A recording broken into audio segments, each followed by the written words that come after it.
Howdy readers, I'm Jason. This is Chapter and Verse, and I'm going to have to try to be a little bit louder, I think, this evening because the heater just kicked on and the washing machine is going, and yeah, the door to our library doesn't latch shut, so I will do my best to be heard. But this is the second of 3 videos, Q&A videos, marking my 500 subscriber milestone. So let's get right into it, shall we? Curtis Books and Books asks, what is your favorite decade of cinema?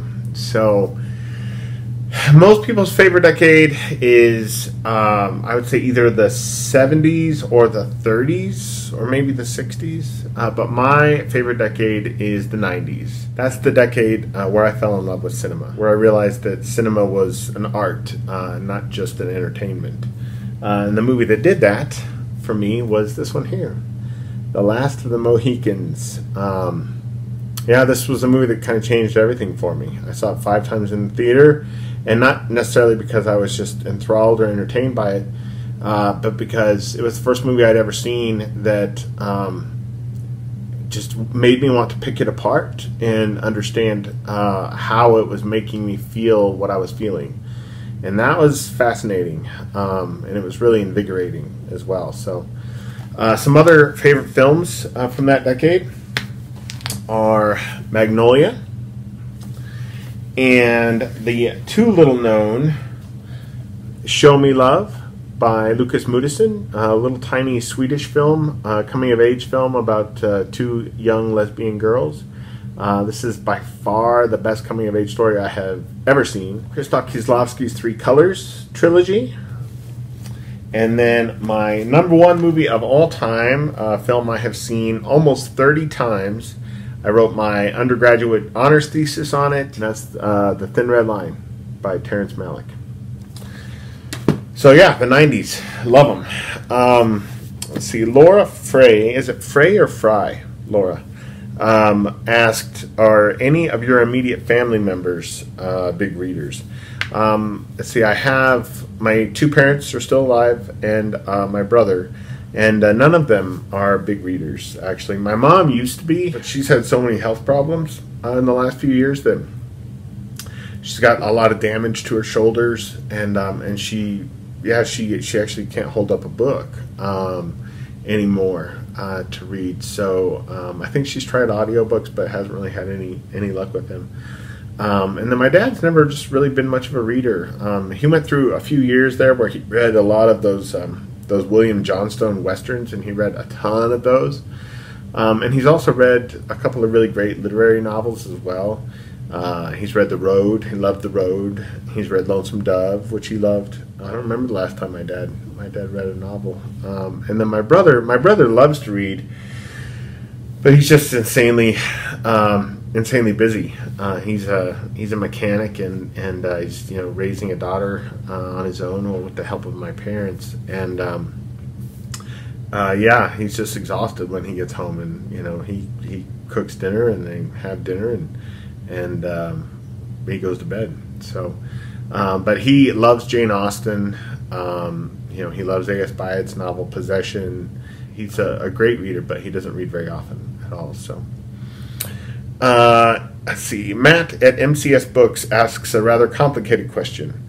If your life were to be adapted, which author would you like to pen the biography? Which auteur would you like to direct the film? And which booktuber would you like to review it, and why? I would like to write the book myself. I actually have a kind of religious memoir that I've been taking notes on for many years now. So yeah, I would write an autobiography, and I would probably like David Gordon Green to direct the film.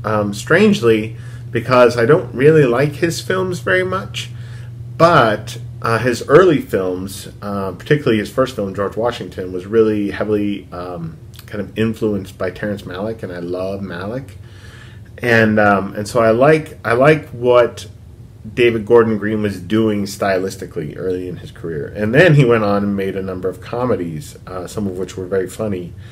And yeah, so I like to think about like certain memories of my childhood as filmed by David Gordon Green, and how cool that could be, actually. Like the twilight and the trailer park and the fields and the kind of the countryside. Some of that stuff I think could make for some really beautiful footage. So, plus I've just had a lot of crazy funny things happen to me in life too, so he's got a deft hand at comedy.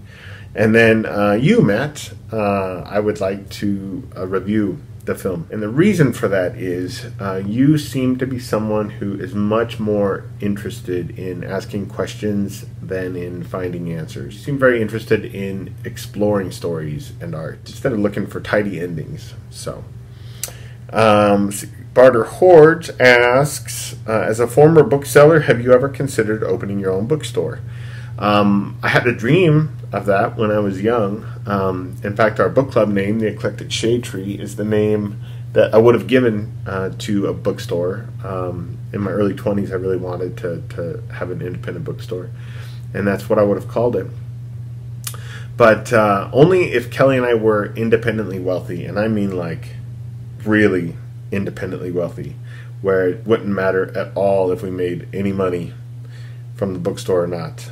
Then I would open a bookstore. I think that would be a hell of a lot of fun if you didn't have to worry about sort of making your mortgage payment and all that jazz. All right, so next, so Paperback Laura had a question that dealt with religion, and Leonard Mayer had a question that dealt with religion, and they were very similar. Laura wanted to know what book inspires me most in my faith apart from the Bible, and Leonard was curious about what books or authors have influenced me the most in my thinking about theology of religion. So, instead of answering those questions in this video, those two questions together are going to get a video of their own next week. So be on the lookout for that, Laura and Leonard.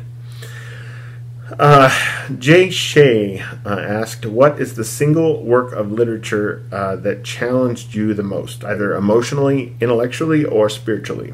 And I'm going to go with intellectually. And it's not a book that I own yet. It's on my book depository wish list, but we don't own it yet. And that's a novel that we read in our book club a few years ago. It's called The Wake, and it's by Paul Kingsnorth. And that is a book I had wanted to read since it first came out, but I had always been kind of terrified of reading because I just wasn't sure I'd be able to do it. I wasn't sure I'd be able to kind of handle it. And about 15 pages in, I began to feel myself kind of fall in line with Kingsnorth's wavelength, and began to really kind of understand what he was doing with language. And so the first couple pages, it felt impenetrable. I mean, it felt like I was reading Russian or something. I mean, it literally felt like a different language. I was completely alienated. And but then when I kind of figured it out, man, it just became really, really wonderful and beautiful and strange and dark and moody. And that's a hell of a book. But it was a great feat. And I think almost all of us in the book club managed to kind of figure our way into it somehow. It could have been a book club killer of a novel, but it wasn't. It wasn't. It was a great book. Alan Morton asked, which author do you own the most books by? And that would be Peter Carey. We have 17 of his books. Book Rook asked, what is your favorite book ever? And that would be Bleak House by Charles Dickens. And for that, I would actually refer you back, and I'll link to it in the description box below. I'll refer you back to my original Top 10s tag video, in which I reveal Bleak House as my all-time favorite book. And Remembered Reads asks, what does it say on the shirt that you're wearing in this video? And by this video, she meant that video, not this one. This one says Mountain Khaki. But in that video, I was wearing our official book club t-shirt, which said the Eclectic Shade Tree on the bottom of it. And I will actually refer you to my original book club tag video, in which I talk about that shirt and the design of it, and show it in close-up, actually, the design in close-up. It was designed by my friend Dylan. And the leaves in the tree actually are words. They are the names of the writers that we've read over the last 16 years in the book club. Not all the writers, but a lot of them. So, and then lastly, Jacqueline McMenamin asked, if you could visit one booktuber, who would it be? And that was a hard question, just because so many of them are so wonderful. And I've already visited 3 of them. And that would be Jasmine from Jasmine's Reads, Mark Nash, and Neil Griffiths, and had just a grand time with all of them. And so I'd love to see all of them again as well. But I'm going to say, for the purposes of this video and this question, I'm going to say Matt from Paperback Junkie, so that he and I could kind of do a little genealogical digging. Matt and I, if you guys are unfamiliar with his channel, you should check it out. He's pretty damn funny, but he's also just got a really cool kind of niche taste. Right? He's into really like hard-boiled detective fiction and real pulpy science fiction and fantasy. And but anyway, Matt and I look a lot alike, and you know, I'm a lot more kind of sort of trimmed up than he is. But there are times in my adult life when I have been as shaggy as he is. And believe me, we look a ton alike.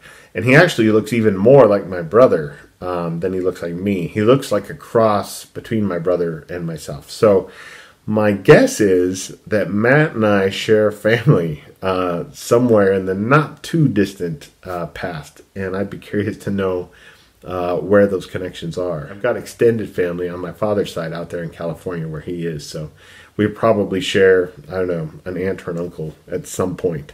A couple of generations back, but that would be fun to find out. So anyway, that is the second Q&A video. The third one will be up this weekend, and next week I'll be doing the video where I address the questions from Leonard Mayer and Paperback Laura. So I will see you guys again very soon.